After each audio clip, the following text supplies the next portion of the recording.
Overseas Performance. Assalamualaikum warahmatullahi wabarakatuh. Kami dari kelompok 11 yang beranggotakan saya Murni Cahyaningrum dan teman saya Muhammad Saiful Bahri. Di sini kami akan membahas mengenai sistem dan kebijakan pendidikan di Mesir. Poin A, sejarah pendidikan di Mesir. Pendidikan Islam formal bermula dari sejarah berdirinya masjid pertama, dari Masjid Amr bin As dan Masjid Ibnu Tulan. Pendidikan di Mesir berpindah ke Masjid Al-Azhar. Sementara itu, tumbuh tradisi belajar, membaca, dan menghafal Al-Quran yang diselenggarakan di luar masjid oleh pendidikan yang disebut kutab.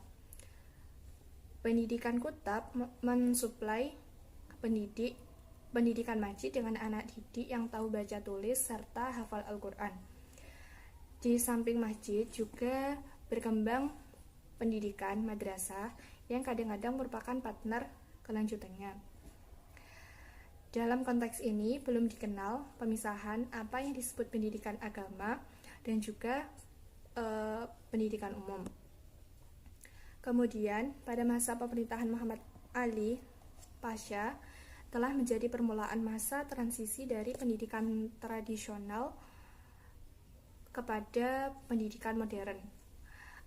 Adapun madrasah yang dibangun di Mesir pada masa Al-Ayyubi yaitu Al-Kutabiyah, Manazil Ads, Madrasah Fayum, Al-Fadlillah, Al-Azkashiyah, Al-Asaifiyah, dan lain sebagainya.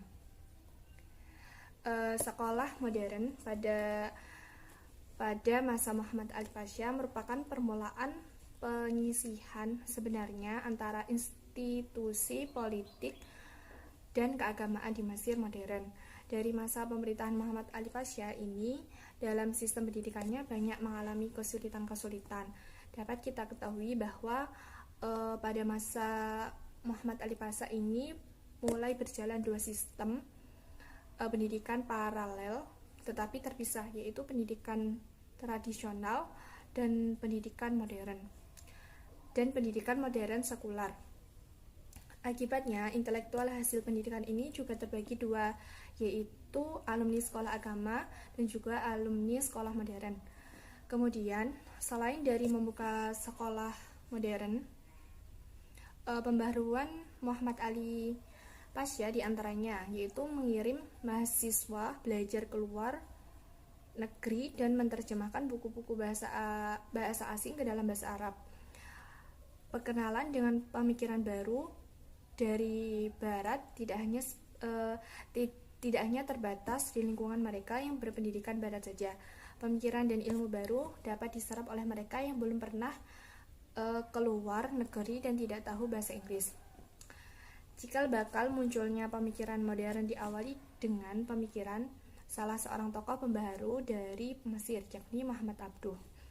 Target pembaharuan Muhammad Abduh yaitu yang pertama, purifikasi, yang kedua, reformasi, yang ketiga, pembelaan Islam, dan yang keempat, reformulasi. Pemikiran Muhammad Abduh dalam pembaharuan pendidikan dalam bukunya Abdul Sani yaitu yang pertama, menentang dan menghilangkan dualisme dalam pendidikan. Yang kedua, merumuskan tujuan lembaga pendidikan sesuai struktur satuan pendidikan. Yang ketiga, menyusun kurikulum.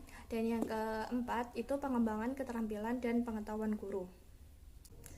Selanjutnya, poin B, sistem pendidikan di Mesir.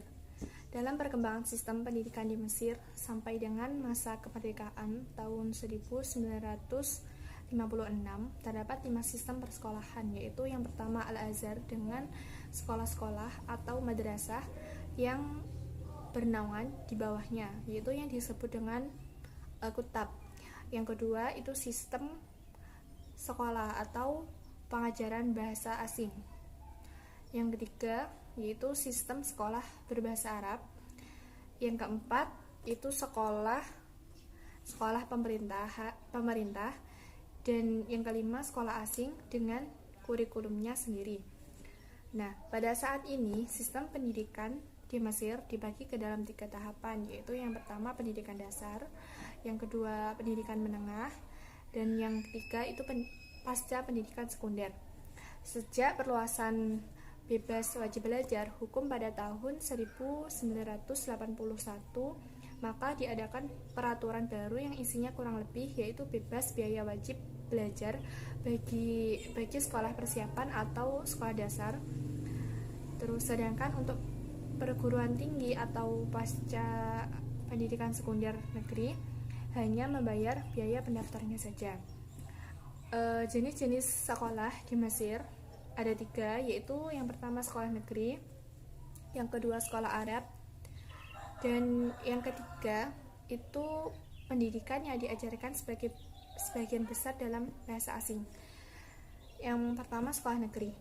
Sekolah negeri berada di bawah pemerintah.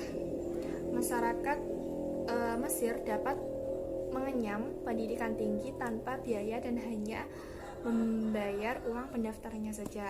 Nah, sedangkan mahasiswa internasional harus membayar penuh biaya pendidikan. Secara umum terdapat 2 jenis sekolah-sekolah negeri, Arab dan pendidikan yang diajarkan sebagian besar dengan bahasa asing. Yang kedua, sekolah Arab. Pemerintah itu menyediakan kurikulum nasional dalam bahasa Arab.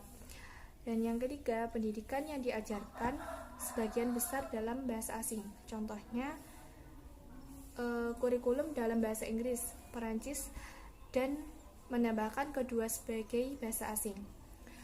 Nah, hampir semua sekolah negeri di Mesir memiliki asrama untuk para mahasiswanya, terutama untuk mahasiswa internasional. Sedangkan mahasiswa lokal atau dalam negeri kebanyakan tinggal di rumah orang tuanya.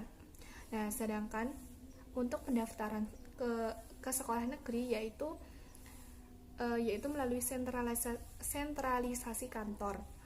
Siswa dengan skor yang lebih tinggi memiliki peluang yang lebih baik mendapatkan tempat sendiri di sekolah pilihan mereka. Yang selanjutnya adalah kebijakan pendidikan di Mesir. Kebijakan pendidikan di Mesir berfokus pada kurikulum. Kurikulum ialah hasil pekerjaan tim. Tim kurikulum ini terdiri atas konsultan, supervisor, para ahli, para profesor pendidikan, dan guru-guru yang berpengalaman. Biasanya ada sebuah panitia untuk setiap mata pelajaran atau kelompok pelajaran, dan ketua-ketua panitia diundang rapat sehingga segala keputusan dapat dikoordinasikan.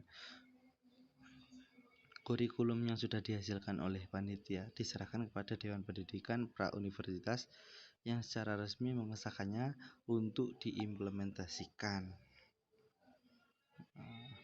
Berdasarkan peraturan, kurikulum dapat diubah dan disesuaikan untuk mengakomodasikan kondisi setempat atau hal-hal khusus. Terutama di Mesir ini diajarkan bahasa asing. Bahasa asing yang diajarkan pada sekolah menengah dan kadang-kadang juga mulai diajarkan pada sekolah dasar swasta. Pelajaran bahasa asing merupakan keharusan di sekolah. Antara lain adalah bahasa Inggris, bahasa Prancis, dan bahasa Jerman merupakan 3 bahasa asing yang banyak dipilih. Di Mesir ada beberapa pelajaran yang diajarkan pada tiap tingkatan atau grade di sekolah-sekolah yang ada di Mesir. Ini adalah salah satu kebijakan yang ada di Mesir. Di antaranya adalah sebagai berikut. Pertama adalah grade 1 sampai 3 yang diajarkan adalah yang pertama bahasa Arab, seni, Al-Quran, khot, matematika, olahraga, dan imla. Untuk mulai grade 4 sampai 5 mata pelajarannya ditambah yaitu biologi, sejarah, bahasa Inggris. Untuk pada grade 10, murid harus memilih antara bidang sains dan non-sains, IPA versus non-IPA untuk grade 10 dan 11. Yang selanjutnya adalah perbandingan pendidikan di Mesir dan Indonesia. Itu bisa dilihat di makalah sudah kami siapkan sesuai dengan apa yang dibandingkan, antara lain ya salah satunya masa belajar SD, SMP, SMA. Jika di Indonesia itu SD 6 tahun, SMP 3 tahun, SMA 2 tahun. Di Mesir SD 5 tahun, SMP 3 tahun, SMA 3 tahun. Yang bisa disebut grade 1 sampai 5, grade 6 sampai 8, grade 9 sampai 11. Itu. Dan selanjutnya adalah tahun akademik.